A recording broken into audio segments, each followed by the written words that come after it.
Good morning, আমি বুঝি সরকার আত্মীয় টপার বলে সবাইকে ওয়েলকাম। তো আমার এই ভিডিওগুলো যদি ভালো লেগে থাকে আমার এই চ্যানেলটাকে অবশ্যই লাইক ও সাবস্ক্রাইব করে দেবে। আজকে বাড়িতে কাজ হচ্ছে, এই যে অ্যালুমিনিয়ামের ডোর আর উইন্ডো ফিটিং হবে। তো এই যে মিস্ত্রি এখন অ্যালুমিনিয়ামের উইন্ডো ফিটিং করবে। এই যে চ্যানেলগুলো দেখো, চ্যানেলগুলো কীভাবে ড্রিল করে স্ক্রু লাগিয়ে টাইট করছে। তো এই চ্যানেল এখন উইন্ডোতে সেটিং করবে।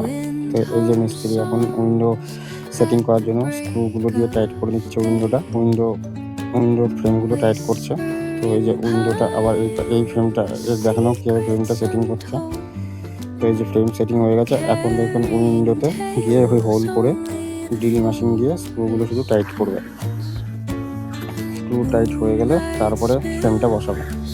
তো আমার এই স্ক্রু বসানো এখনো কাজ শুরু করছে, স্ক্রু বসানোর কাজ এখনো শুরু হয়েছে, এখনো শেষ হয়নি। তো এই যে স্ক্রু আর লাস্ট স্ক্রু বসাচ্ছে। তো এই যে স্ক্রু বসানো শেষ, এখন এই যে অ্যালুমিনিয়ামের এই যে সেটিং হয়ে গেছে অ্যালুমিনিয়ামের উইন্ডো। তো এই ভিডিওটা কেমন লাগলো সবাই জানাবে।